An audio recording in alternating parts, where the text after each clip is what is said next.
Good morning बच्चों, unique way class में आपका स्वागत है। मैं Hemant Kumar Sharma 10th class SS आपको पढ़ाऊंगा।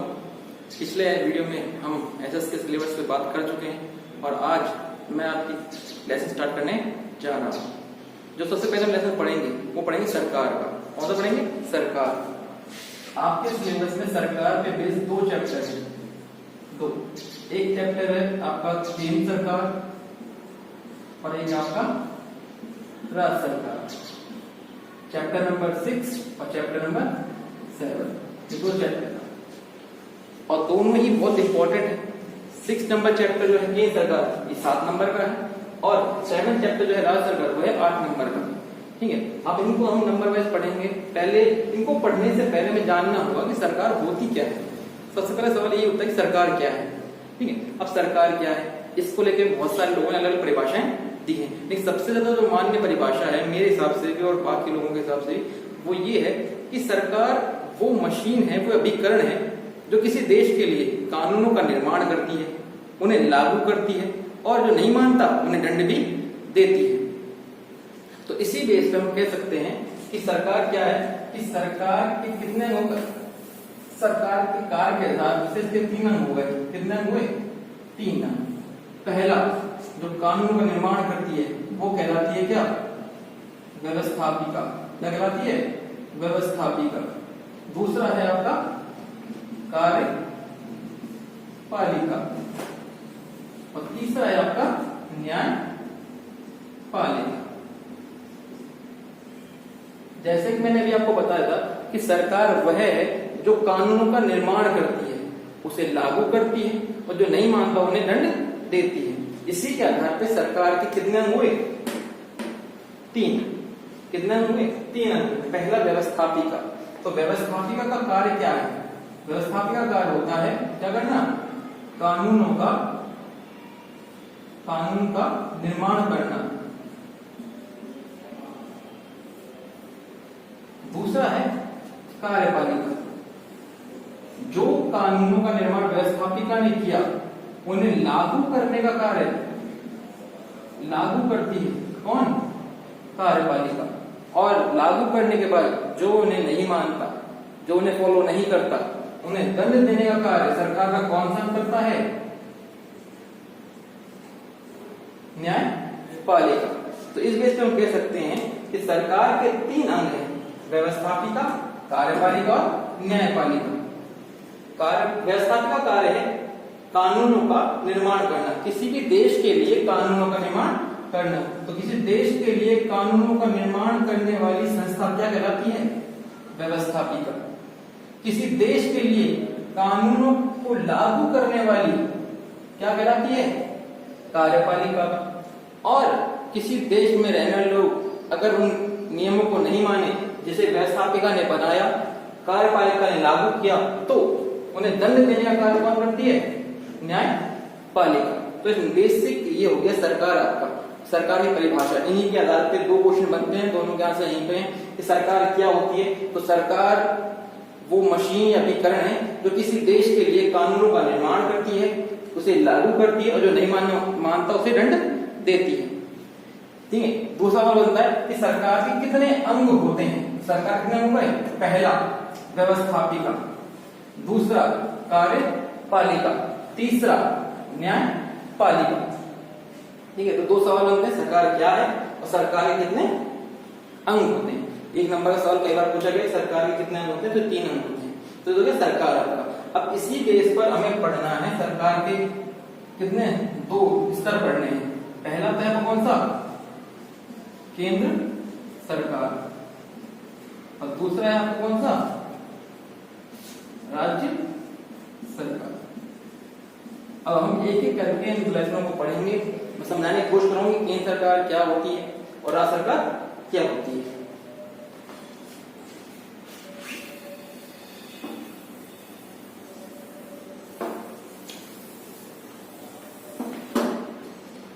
चैप्टर पार्ट नंबर 6,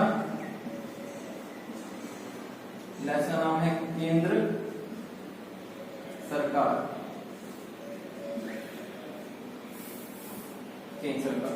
केंद्र सरकार के 3 अंग हैं। कितने अंग हैं? 3 अंग। जैसे मैंने अभी आपको पहले बता ही दिया है, पहला व्यवस्थापिका, इसे हम केंद्र व्यवस्थापिका भी कह सकते हैं। दूसरा है आपका केंद्र कार्यपालिका,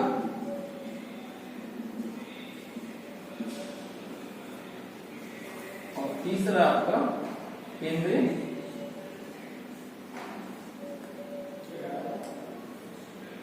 न्यायपालिका। ठीक है, ये 3 अंग हैं इसके। तो पहला ही सवाल आता है कि केंद्र सरकार कितने अंग हैं? 3 अंग हैं, केंद्र व्यवस्थापिका, केंद्र कार्यपालिका और केंद्र न्यायपालिका। अभी मैंने आपको बता दिया कि व्यवस्थापिका का कार्य क्या होता है? कानूनों का निर्माण करना। किसी देश के लिए कानूनों का निर्माण करने वाली संस्था, सर्वोच्च संस्था क्या कहलाती है? व्यवस्थापिका। क्या कहलाती है? व्यवस्थापिका। और इन कानूनों को लागू करने वाली संस्था जो है वो कौन सी है? केंद्रीय कार्यपालिका। और जो नहीं मानता इन कानूनों को, उन्हें दंड देने वाली या उन कानूनों की व्याख्या करने वाली, ये कानून क्या करती है? या और जो नहीं मानता फिर उन्हें क्या करती है? दंड देती है। ठीक है, अब हर देश की व्यवस्थापिका अलग अलग होती है, अलग अलग नाम से जानी जाती है। जैसे मेन काम तो क्या है? कानून निर्माण करना। जैसे एग्जांपल के लिए हम कहें कि भारत में केंद्र व्यवस्थापिका का नाम क्या है? संसद। वैसे ही यूएसए में इसे कहा जाता है कांग्रेस। ब्रिटेन में कहा जाता है इसे पार्लियामेंट। तो हर देश की केंद्रीय व्यवस्थापिका का नाम अलग अलग है, लेकिन कार्य एक ही है। क्या? कानूनों का निर्माण करना, उस देश के लिए कानून निर्माण करना। अब हमें पूरी दुनिया के बारे में नहीं पढ़ना है, हमें केवल क्या पढ़ना है? भारत की केंद्रीय व्यवस्थापिका के बारे में हमें पढ़ना है। अब भारत की केंद्रीय व्यवस्थापिका को क्या कहते हैं? संसद। क्या कहते हैं?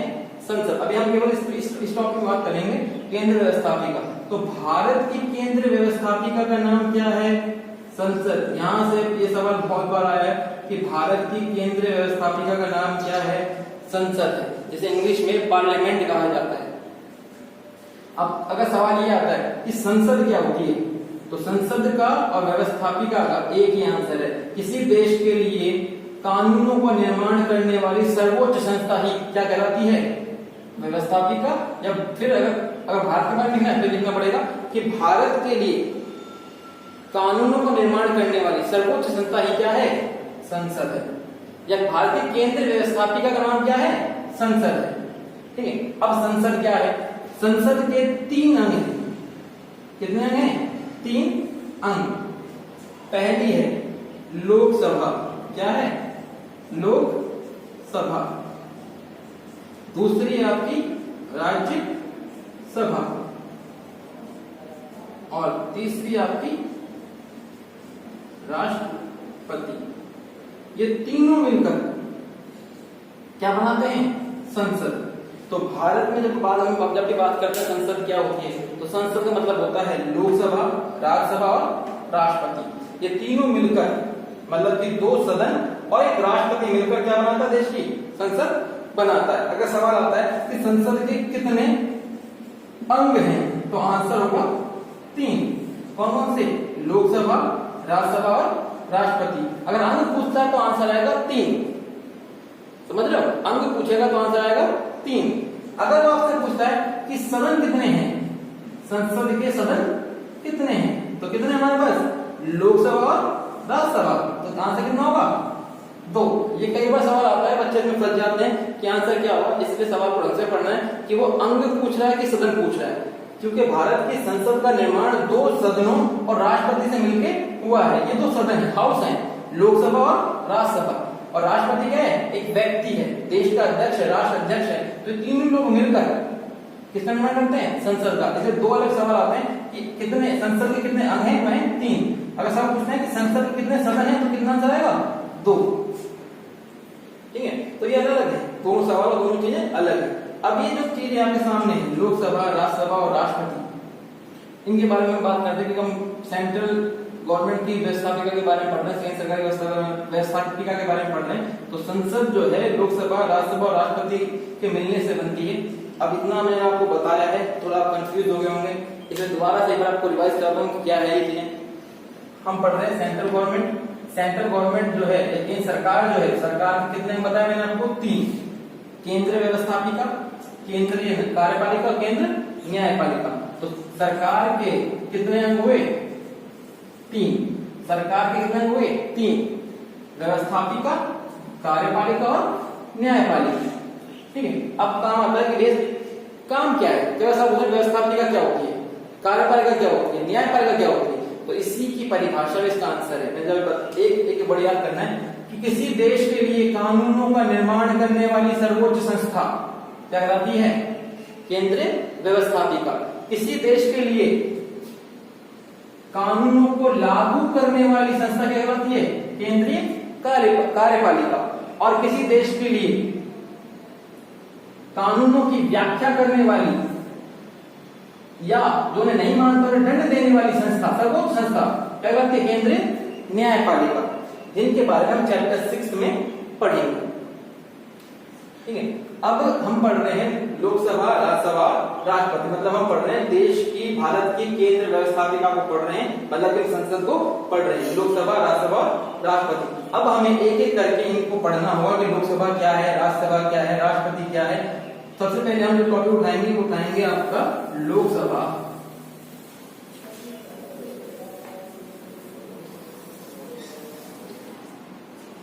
मैं टॉपिक डाल रहा हूं यहाँ पर संसद।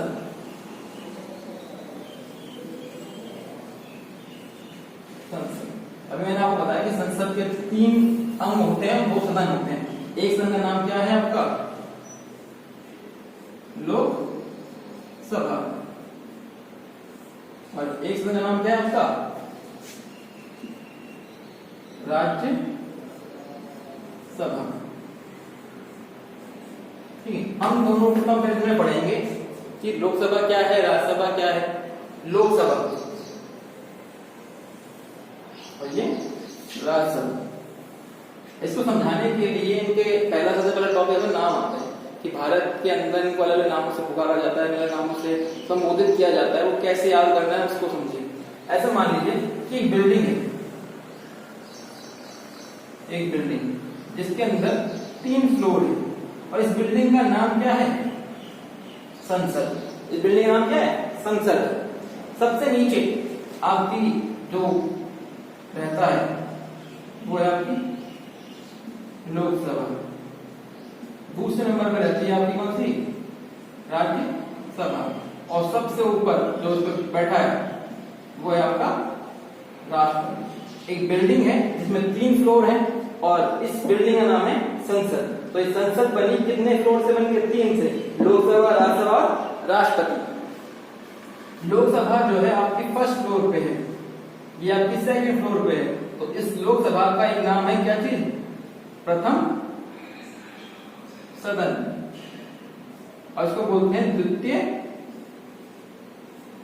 सदन। ये पहले नंबर पे इसलिए प्रथम सदन, ये दूसरे नंबर पे इसलिए द्वितीय सदन। अब इस बिल्डिंग की सबसे नीचे की फ्लोर पे कौन रहती है? लोकसभा। इसलिए इसका नाम क्या है? निम्न सदन। क्या बोलते हैं इसको? निम्न सदन। इस बिल्डिंग की सबसे नीचे की जो माला है उस पर लोकसभा रहती है, सबसे नीचे है, इसे बोलते हैं निम्न सदन। और इसके ऊपर जो है ये है कौन सी? राज्यसभा। इसलिए क्या बोलेंगे इसे? उच्च सदन। अभी मैंने आपको इनके 2 नाम बताए, लोकसभा को क्या बोलते हैं, राज्यसभा को क्या बोलते हैं। कि लोकसभा जो है बिल्डिंग के सबसे नीचे रहती है, इसका नाम है पहले नंबर पे आती है, इसका नाम क्या है? प्रथम सदन। और राज्यसभा सेकंड नंबर पे आती है, द्वितीय सदन। ये सबसे नीचे बिल्डिंग से बोलते हैं निम्न सदन और ये आपके राज्यसभा इसके ऊपर ऐसे बोलते हैं उच्च सदन। ये सवाल आ चुका है बहुत बार पहले पेपर में, बच्चे कंफ्यूज होते हैं कि पहले कौन सा आएगा, राज्यसभा आएगा कि लोकसभा आएगा। इसलिए समझाने में मैंने एग्जांपल दे रहा हूं कि कोई बिल्डिंग है, सबसे नीचे लोकसभा है, फिर राज्यसभा है, फिर राष्ट्रपति है। तो 2 नाम आपके सामने मैंने 2 लिख दिए दोनों के, प्रथम सदन, द्वितीय सदन, निम्न सदन और उच्च सदन। ये पूछा गया बहुत बार कि संसद का निम्न सदन कौन सा है, संसद का उच्च सदन कौन सा है, या प्रथम सदन कौन सा है, द्वितीय सदन कौन सा है, ये पूछते हैं। इसके अलावा लोकसभा को लोकप्रिय सदन भी कहा जाता है, या लोगों का सदन भी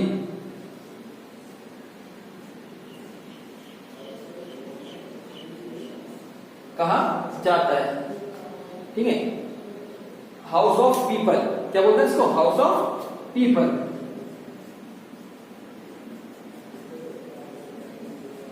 इसे हाउस ऑफ पीपल भी कहा जाता है। ठीक है, लोकसभा, लोगों की सभा, लोकप्रिय सदन, लोगों का सदन, या हाउस ऑफ पीपल। ठीक है, इसके बारे में बात करेंगे आगे भी। और राज्यसभा को कहते हैं राज्यों की परिषद, क्या बोलते हैं इसे? राज्यों की परिषद।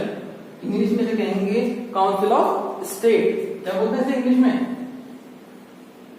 Council of states. ठीक है, तो ये आपके सामने तीन नाम लिखे हैं, वापस से रिपीट करते हैं। लोकसभा को प्रथम सदन, निम्न सदन, लोकप्रिय सदन, लोगों का सदन, या हाउस ऑफ पीपल कहा जाता है। ठीक है, दूसरा राज्यसभा है, राज्यसभा को द्वितीय सदन, उच्च सदन, राज्यों की परिषद, राज्यों की परिषद, यहाँ पर राज्यों की परिषद या काउंसिल ऑफ स्टेट भी कहा जाता है। ये तीन नाम होगा इसके। इसके अलावा इनके एक नाम और है, लोकसभा को अस्थायी सदन भी कहा जाता है। अस्थायी क्यों कहते हैं? क्योंकि आपने सुना होगा कि हर 5 साल के बाद लोकसभा के चुनाव होते हैं। मतलब ये कि हर 5 साल के बाद लोकसभा पूर्ण रूप से भंग कर दी जाती है या हो जाती है, मतलब कि खंडित हो जाती है। हर इसे बोलते हैं अस्थायी सदन। जबकि राज्यसभा को कहते हैं क्या? स्थायी सदन। क्यों? क्योंकि राज्यसभा कभी भंग नहीं होती है। इसका कार्यकाल वैसे 6 वर्ष का है, लेकिन ये कभी भंग नहीं होती, क्योंकि इसके सदस्य आते रहते हैं और जाते रहते हैं, आते नए वाले पुराने चले जाते हैं, तो कभी भंग नहीं होती। लेकिन लोकसभा हर 5 साल बाद पूर्ण रूप से क्या जाती है? भंग जाती है। इसलिए इसको अस्थायी सदन और इसको स्थायी सदन कहते हैं। तभी हमने जो पढ़ा है, ये इसके नाम है अलग अलग। मैं आपको वापस से समझाया था मैंने आपको, मैं इनके दोनों नाम अलग अलग जगह लिख रहा हूं दोनों के। जैसे ये यहाँ पर लोकसभा को क्या कहते हैं? प्रथम सदन। दूसरा नाम है इसका निम्न सदन। तीसरा नाम है इसका लोकप्रिय सदन। और चौथा नाम है इसका अस्थायी सदन। जबकि आपकी राज्यसभा को कहा जाता है उच्च सदन,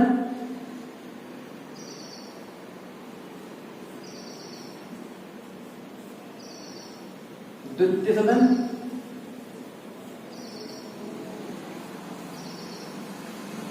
राज्यों की परिषद, और एक नाम और इसका वो है स्थायी सदन। आज हमने बात करी है भारत की केंद्र व्यवस्थापिका संसद के दोनों सदनों के नामों के बारे में। ठीक है, जो मैंने आप यहाँ पर लिख दिए हैं। निम्न सदन, प्रथम सदन, लोकप्रिय सदन, अस्थायी सदन, उच्च सदन, द्वितीय सदन, राज्यों की परिषद और स्थायी सदन, ये इसके नाम है। आज के लिए इतना ही, बाकी अपन कल पढ़ेंगे। Thank you.